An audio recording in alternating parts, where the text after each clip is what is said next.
Hello, my name's Maria Schmitz. Today's Back to National Culture. Culture in the News, Part 2. A commonly voiced criticism has it that Novak Djokovic wants special treatment or wanted special treatment as a sports star. Special treatment is like a red flag to a bull for collectivist, that is, non individualistic cultures, and for Australians.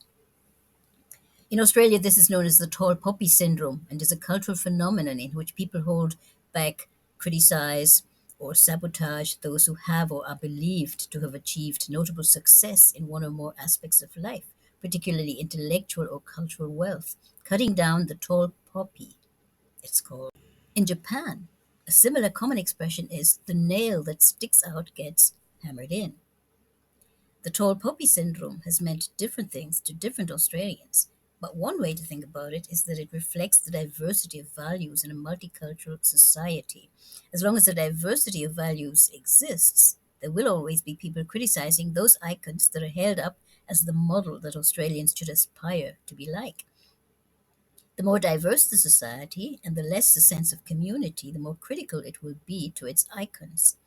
Admittedly, America is also a diverse society, yet celebrates its icons. The difference is that America has an overriding ethic of patriotism that sees individual success as a positive reflection upon the nation. A good example of cultural diversity leading to criticism can be seen in the 20 years of attacks upon Paul Hogan after he released his movie Crocodile Dundee. After being released in 1986, Crocodile Dundee went on to become the most successful Australian movie in history. Qantas alone had to increase the number of San Francisco to Sydney flights from 25 per week to 40 per week. Although the appeal of Hogan's character was widespread, it was not universal, and some concerned citizens voiced their dissent. What if Einstein had been born in Australia? Social esteem is problematic for Australians because there are few strong social identities that individuals can acceptably associate themselves with. In fact, in the eyes of many Australians, simply adopting a social position is a sign of failure on an individual level. The reasoning goes that although you wave a pretty flag, you're still personally a loser, or that patriotism is the last refuge of the scoundrel.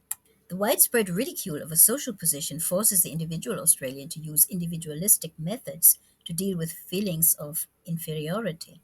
Consequently, overall, Einstein probably would have found himself in the same position that almost all of Australia's great inventors and Nobel Prize winning scientists have found themselves in. Specifically, he would have been publicly ignored.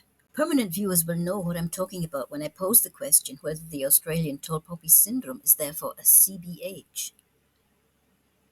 According to the Mercatornet, Australians have suffered under some of the worst bureaucratic bungling on the planet these last 2 years. To justify that suffering, we want the tall poppies to suffer too. Tall poppies like Djokovic, the newspaper writes. I can't cross borders without a vaccine, so neither should he. I wasn't allowed to leave isolation without proof of the jab, so neither should he. I can't work without a medical passport, so neither should he. The wrath of Aussies, they continue, is directed at Novak when it should be turned towards the meddling bureaucracy. In his chapter on cultural black holes in the book The Cultural Imperative, Richard Lewis writes, the Australian CBH, its ironic view of authority, is perhaps only a grey hole, since the Australians' basic cheerfulness and openness place them among the most readily sociable of humans. Nevertheless, what they call the tall poppy syndrome is an enduring national trait and harks back to the arduous days of the convict transports and early settlements, when to rise above your mates or associate with hierarchy would damn you in the eyes of your peers.